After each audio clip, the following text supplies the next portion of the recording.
ইংল্যান্ডের বিরুদ্ধে 5 ম্যাচের সিরিজের প্রথম ম্যাচ খেলছে ভারতীয় দল। এই ম্যাচে টিম ইন্ডিয়া বেশ ভালো অবস্থানে রয়েছে বলে মনে করা হচ্ছে। ম্যাচের প্রথম দিনেই ইংল্যান্ডের ব্যাস বলের কোমর ভেঙে দিয়েছে টিম ইন্ডিয়া। প্রথমে বল হাতে, তারপর ব্যাট হাতেও ইংরেজদের বিরুদ্ধে জবাব দিয়েছে ভারতীয় একাদশ। চেনা ওষুধেই কাবু করা হয়েছে ইংল্যান্ডকে। স্টোকসের বদলে ব্যাস বল ক্রিকেটের ঝলক দেখালো ভারত। এই ম্যাচে টসে জিতে ব্যাটিংয়ের সিদ্ধান্ত নেয় ইংল্যান্ড। এই সিদ্ধান্ত টিমের পক্ষে ভালো প্রমাণিত হয়নি। ভারতীয় বোলারদের সামনে 246 রানের বেশি এগোতে পারেনি ইংল্যান্ড।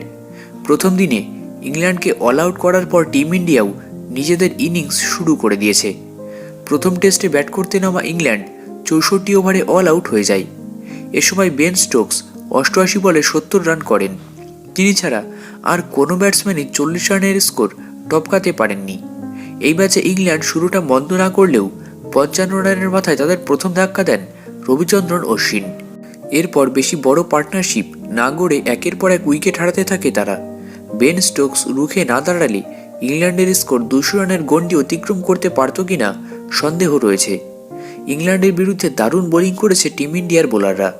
এই সময় আরও একবার অশ্বিন এবং জাডেজা জুটি দুর্দান্ত পারফর্ম করে দেখিয়েছে। দুই বোলার নেন 3টি করে উইকেট। এই ম্যাচে রেকর্ডও করেছেন এই দুই বোলার। এছাড়া জসপ্রীত বুমরা 2টি এবং অক্ষর প্যাটেল 2টি উইকেট নেন। ইংল্যান্ডের বিরুদ্ধে দুর্দান্ত বোলিং করার পর ব্যাটিংয়েও ভালো পারফরমেন্স করছে ভারতীয় টিম। ইংল্যান্ডের অল আউট হওয়ার পর প্রথম দিনের খেলা শেষ হওয়া পর্যন্ত 23 ওভারে 1 উইকেট হারিয়ে 119 রান তোলে টিম ইন্ডিয়া। রোহিত শর্মা করেন 24 রান। এছাড়া ইয়াশাস্বী জয়সওয়াল 70 বলে 76 এবং শুভমান গিল 43 বলে 14 রান করে ক্রিজে রয়েছেন।